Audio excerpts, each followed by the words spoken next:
Hi guys, welcome to my channel. అందరు ఎలా ఉన్నారు? బాగున్నారా? నేను కూడా చాలా బాగున్నాను. బ్యాచిలర్స్ అయినా బిగినర్స్ అయినా చాలా క్విక్ అండ్ ఈజీగా చేసుకుని సేమియా ఉప్మా ఎలా చేయాలో చూసేద్దాం. చాలా మందికి సేమియా ఉప్మా చేస్తే ఈ విధంగా పొడి పొడిగా రాకుండా ముద్దగా వస్తుందండి. అలా కాకుండా ఈ విధంగా ఒకసారి చేసి చూడండి. పొడి పొడిగా ఉంది సేమియా ఉప్మా చాలా టేస్టీగా ఉంటుంది. ఇంకెందుకు ఆలస్యం, ఎలా చేయాలో చూసేద్దామా? అందుకోసం ఒక ఎర్రగడ్డ, 2 పచ్చిమిర్చి సన్న సన్న ముక్కలుగా కట్ చేసి, అలాగే కరివేపాకు, పప్పు కూడా తీసి ఒక ప్లేట్‌లో పక్కన పెట్టుకోండి. ఇప్పుడు 100 గ్రామ్స్ బాంబినో సేమియా ఉంది కదా! నేను అది యూజ్ చేశాను. 100 గ్రామ్స్ సేమియా తీసుకొని దాన్ని మనం ఆయిల్‌లో ఫ్రై చేయాలన్నమాట.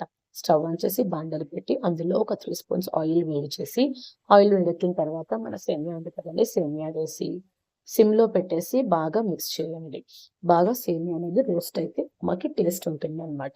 ఒక 10 మినిట్స్‌కంతా ఈ విధంగా కలర్ చేంజ్ అయిపోయి బాగా రోస్ట్ అయిపోయింది. చూసారు కదా! బాగా రెడ్డిష్‌గా అయింది. ఇప్పుడు దీన్ని తీసి పక్కన పెట్టుకోండి.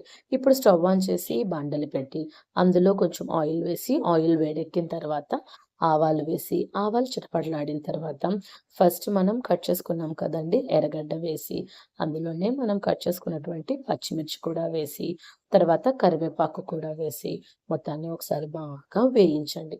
బాగా ఒక హాఫ్ వేగిన తర్వాత అందులోనే పప్పు కూడా వేసి ఇంకొక 5 మినిట్స్ ఫ్రై చేయండి. సో, ఇవన్నీ కూడా వేగిన తర్వాత ఇందులో మనం ఇప్పుడు వాటర్ పోసుకోవాలనమాట. వాటర్ 2 గ్లాసెస్ సరిపోతుందండి ఈ క్వాంటిటీకి. 2 గ్లాసెస్ వాటర్ పోసుకొని అందులో రుచికి సరిపడా కల్లులుప్పు వేసుకోవాలి.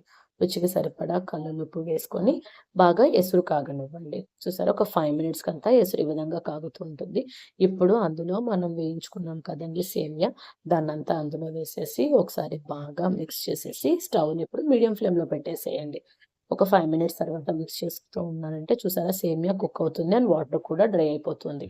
అలాగే ఇంకొక 5 మినిట్స్ కుక్ చేశారంటే వాటర్ అంతా డ్రై అయిపోయి చూసారు కదా, పొడి పొడిగా వచ్చేస్తుంది. ఈ స్టేజ్‌లో స్టవ్ ఆఫ్ చేసుకొని వేడి వేడిగా సర్వ్ చేసుకున్నారంటే టేస్టీ టేస్టీ సేమియా ఉప్మా రెడీ. ఈ వీడియో మీకు నచ్చినట్లయితే లైక్ చేయండి. అలాగే ఈ రెసిపీ ఎలా ఉందో కామెంట్ చేయండి. నా ఛానల్‌ని సబ్స్క్రైబ్ చేసుకోండి.